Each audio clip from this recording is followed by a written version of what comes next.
Welcome to Who Knows.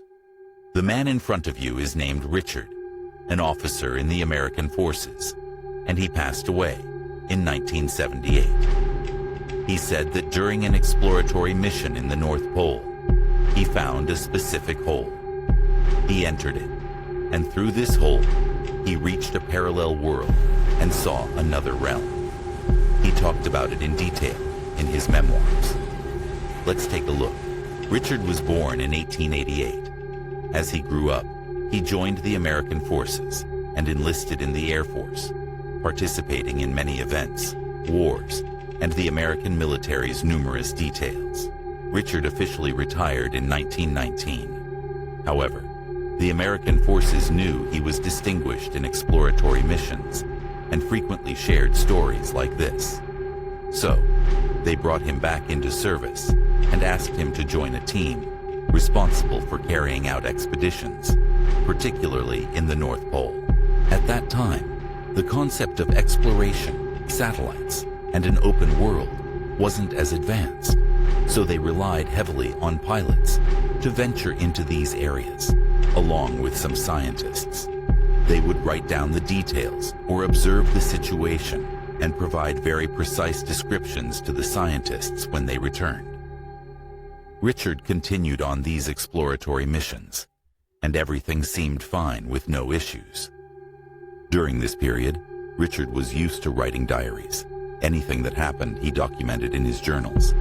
However, these diaries were secret, meaning no one ever saw them until 1978, when Richard passed away, and his daughter began going through his closet, books, and belongings and found the diaries.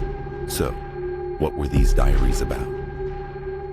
In 1947, Richard went on an expedition to the North Pole, as I mentioned earlier, since that was his job.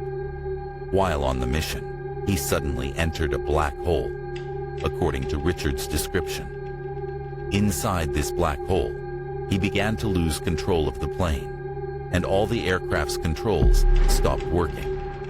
He felt as if he was floating in the sky, or rather, in a dark space he couldn't see. The plane seemed to move on its own, controlled by something beyond his ability. It felt like a strange force was guiding him and determining the aircraft's direction. At that time, it was 11 a.m., Earth time, as per the watch he had with him. Richard entered the black hole and floated inside until, suddenly, he found himself in an entirely different world. It wasn't Earth, but it was very similar, full of creatures, plants, and everything else. It was another world, a parallel world, as he called it. His plane landed, and he was met by a group of humans who looked strange. According to Richard's description, they looked like us, but they were much taller, with curly hair, though their appearance resembled humans in every other way.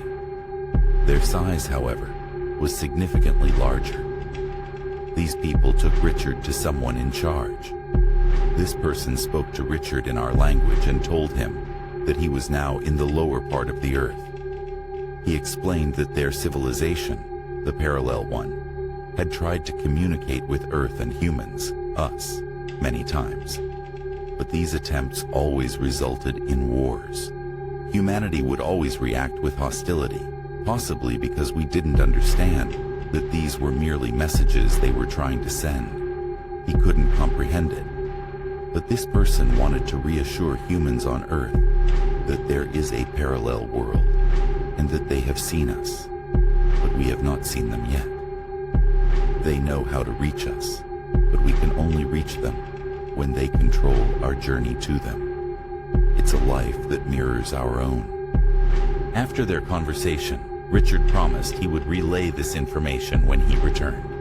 At first, he thought he was being tricked or scammed, or that something was off. Afterward, the group of people who met him initially escorted him back to his plane, and everything resumed as normal. The plane started moving again without Richard controlling anything. He looked at his watch and saw it was 2 p.m., meaning he had spent approximately 4 or 5 hours with them, engaging in discussion. When he returned through the same black hole, he once again felt the same sensation of being unable to control anything until he emerged back into our world and could once again control the plane. Suddenly, he received a transmission from the American forces asking about his whereabouts since he had disappeared. He told them something strange had happened, and they instructed him to land first. He complied, and upon landing, the American military conducted a thorough investigation. Richard recounted what had happened, and they listened closely. However, according to Richard's memoirs, the American forces told him to never speak of the incident again, as if it had never happened. They classified it as a military secret, warning him that revealing it would put him in serious legal trouble with the military, which was a matter not to be taken lightly. When these diaries first surfaced, they caused a significant stir, especially since many physical theories confirm the existence of parallel worlds or universes. Numerous physicists support the idea that we exist in many of these parallel worlds simultaneously. For instance, I exist in this world, and in another parallel world, I also exist, but in a different form with a different mindset. I might be successful here, but a failure there, or poor here, but rich there. Did Richard's story end there? No, it didn't. An old recording surfaced, which I will show you now.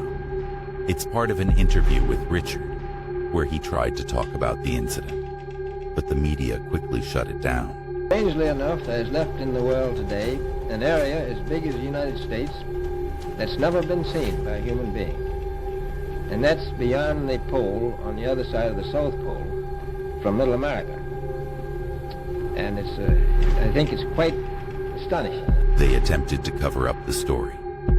So, is there a parallel world? Are there balanced universes? Is there another world?